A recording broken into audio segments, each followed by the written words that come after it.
I'm good, bro. How are you? I'm great as well. I wanted to start by saying congratulations on your win. Thank you. Okay, so getting right into it then. That was a pretty well played series from Vitality in general. Even though you guys lost the first map, it was a really close map, and it wasn't even your map pick. That's the crazy part. You guys showed a lot of improvements on it.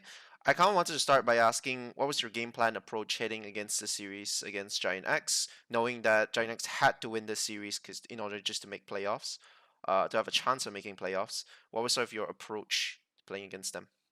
Our approach was nothing any different from any other game. I just reminded the boys that we need to practice like we play and play like we practice because a lot of times people will stress out a lot and deviate from the plan, and that's what we saw against M8 when we lost against them. Is people got nervous, people stopped doing the things we usually do in scrims, and we kind of got into a no man's land in terms of how we approach the map. So for today's matchup, we just chose to focus on the things we've always been working on Mm-hmm. for the past few months and remind everyone that this is our stability and this is how we're gonna win games, and we just need to follow through with our game plan. So that's how we approached it.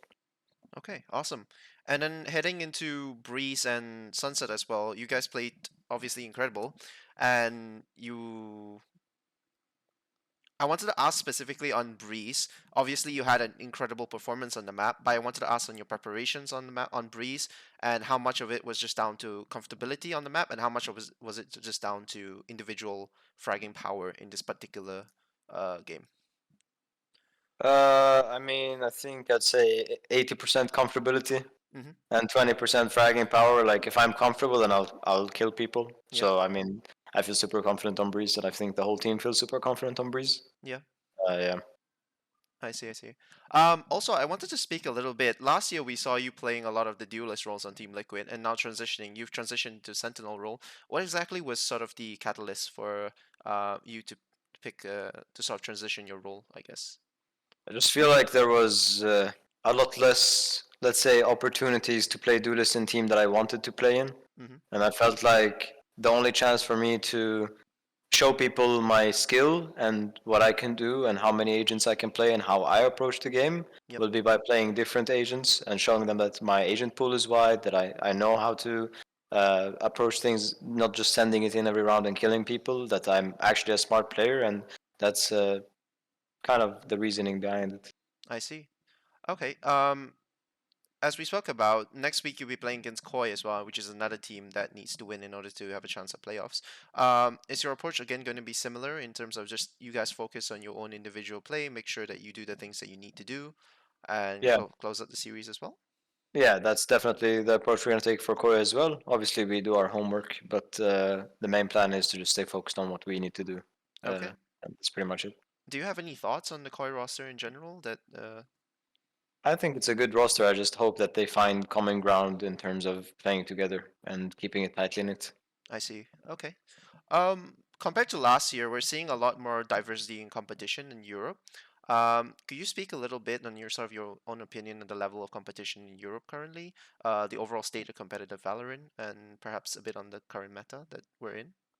I mean, I think it's a lot higher, like the skill level, because we have meshed together people that have a lot of potential and put them under good leaderships. And the best example of that is, let's say, KC, for example. Yep.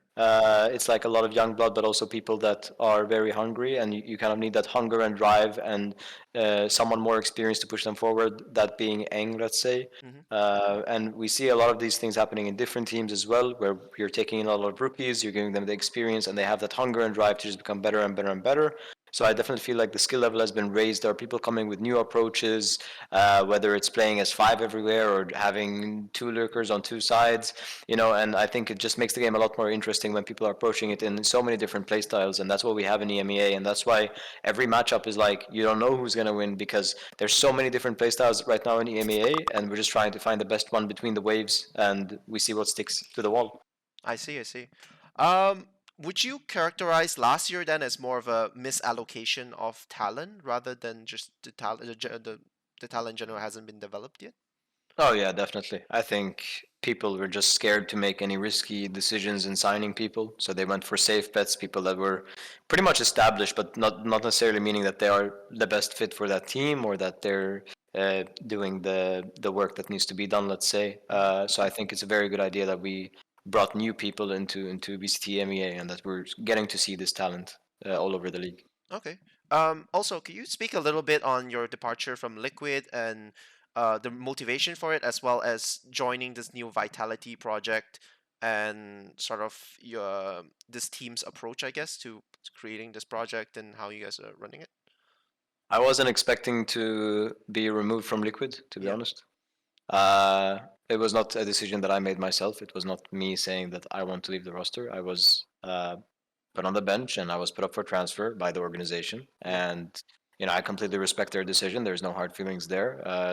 There was no specific reasoning. I guess they just didn't envision me in the next iteration of their roster, which Mm-hmm. is understandable. I guess they had some plan, and at the end of the day, it's whatever happened happened, and it's completely fine that way. And why I joined Vitality is because I know that the staff here will take care of me, and that the players around me are willing to see the game in, let's say, in a way that I envision it. And it's not that I'm enforcing my own ideology on people. It's rather I give them small adjustments to the current game plan, which obviously work on official. This is why we have three rookies. Sender being a very new IGL, by the way. He's never IGL'd in his life before. We have Mm-hmm. Kicks and Runner, who have never played in Tier 1 before. They've been playing some, I don't know, regional league, whatever, but they've become good players. They've become hardened players. They know what they need to do within their roles. They've improved as players. And this is what I'm trying to bring in. It only works if I have people that are willing to listen.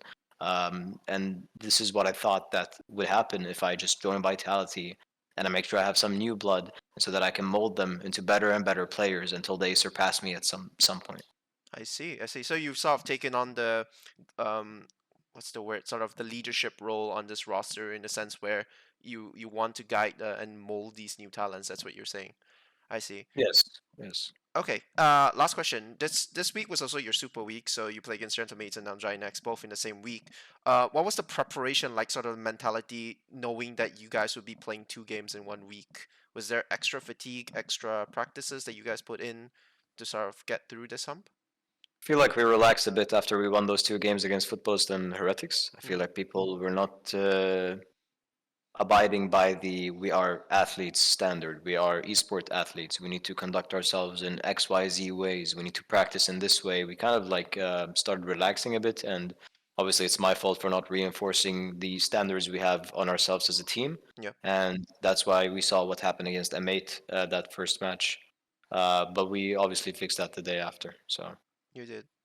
Okay. Thank you very much for your time, Safe. I've kind of run out of questions. Thank you very much. Best of luck in your next match, and hopefully I get another chance to talk to you as well. Um, thank you. yep. Take care. Ciao. Ciao.